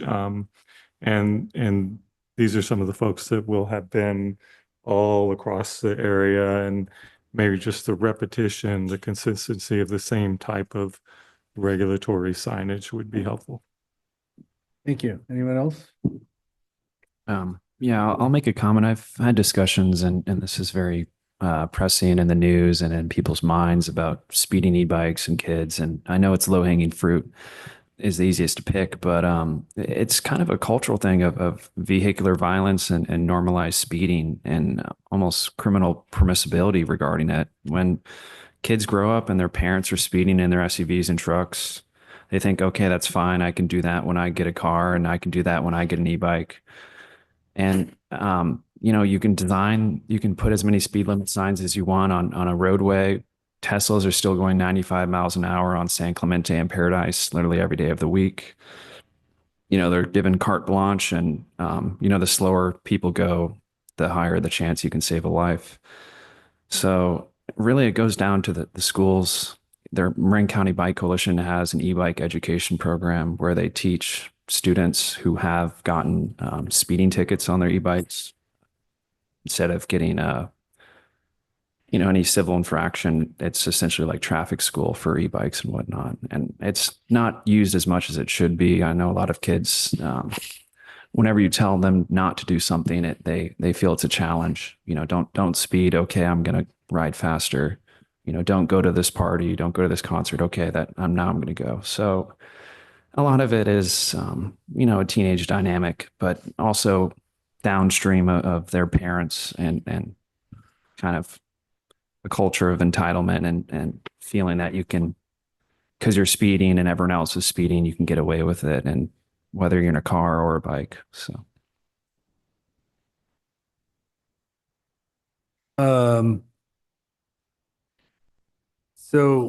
we can't enforce speed limits unless we do speed studies on bike paths, right? Correct. But even if we did that, we don't have the personnel to actually enforce the laws on bike paths anyway, right? Yeah, I would be relying on the MPD and the chance they have time bandwidth, and they have said they don't. Right. So why don't we just put the signs up anyway? See what happens. It's an option. I mean, you know, if we're not allowed to enforce it and we can enforce it, but maybe it would help. So that's my suggestion for the night, but Yeah, and I mean, I think totally worth considering. I almost wonder if it makes people slow down and think about it, you know, it's. I wonder what would be more along that line, what might be helpful to staff if that were really where we were going with this, is have some sort of understanding that that's the case, because, right, you know, we're going to get the irate mother and rightfully so. And they're going to say, you're doing nothing. And we're saying, well, we're not doing nothing. This was all part of the plan. Right. Be able to say, hey, like, plan to do nothing. We plan to do nothing, but we're also doing something, right? Yeah. You know, so I don't know. Let me take that back and see what, you know, if I there's think some that's sort a of good start to set up that culture. At least you're trying to do something or to, you know, create a culture of the we care and Some sort of a documented, even by putting up these signs knowingly they're not going to be enforceable, it's still providing some good. Well, maybe other bikers start telling other bikers to slow down. Right. And then, because well, then we're relying on self-policing, which Right. might actually work. Yeah. And then I guess the only other one I would say is, yeah, you know, on the one suggestion about yield to peds, I mean, I'm just curious what bike community or you all have thoughts on that one in particular. I think if I don't think the general public realizes how strapped CMPA is. And if this highlights the lack of staffing that we have in our police authority, then I think that can be a good thing too. The people, why don't we have more staff in the police? And maybe that can be addressed downstream. So I'm in favor of actually putting this out there, putting the signs out there. And in terms of bikes yield to peds, I think it's a good reminder. I have been on the Sausalito bike path when years ago, after they had some critical accidents there, and MCBC was doing an education campaign, and it was amazing how many weekend warriors just whooshed by us. It was really kind of discouraging, but the people who will pay attention, and I think that can build up to a critical mass. Okay, thank you. Anyone else on BPAC? I'm sorry, public comments closed and it's late. If you don't mind, it's 8:45. Anything else you need from us? Is on it that? acceptable if I reach out to Tiburon and see who made those colorful circle signs and determine if we can acquire some for the town? We can reach out. Okay. We'll let you know if we have trouble finding out. Okay, thanks. We'll move on to project updates. Nick.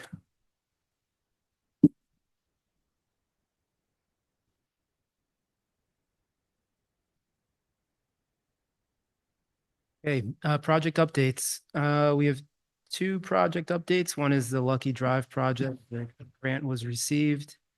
And the other is Casa Buena, complete streets, the construction substantially complete.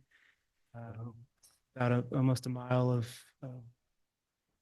resurfacing and adding a lot of sidewalk that wasn't previously there, and bike lanes too. So, proud of that. Yeah, and Nick did a great job along with Colin Marquez, our field project manager. To add a little more, the Lucky Drive project, we got a grant for $450,000. Wow. Through Measure A. And yeah, and then other on Casa Buena, I'll say I've been pleasantly surprised. I've seen more pedestrians than I thought I would see on that stretch. So I think that's great. That one was a long time coming. Thank you. And now, item 9, farewell for RJ. Say it ain't so.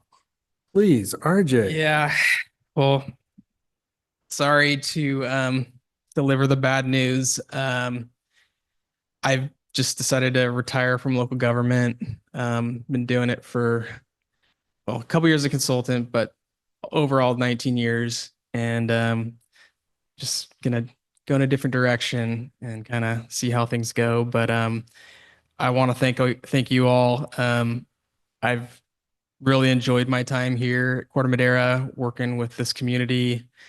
You know, built a great staff that I'm proud of, but really I do feel like this is a community that cares, and I think just gets it. And so yeah, if I wasn't retiring from government, I wouldn't be going anywhere. So Are you prepared to share with us the new direction? Yeah, I'm just starting my own business, but happy to fill you in more offline. So yeah. RJ, thank you. I had the opportunity to work with you for many years on the town council when you started here, and you've just done a great job. And you've got us literally, I want this on the public record, millions of dollars in grant funding for projects in Corte Madera that have made this town a much better place. So thank you for everything you've done. You've really done a tremendous job, and we're really going to miss you. So thank you. Thank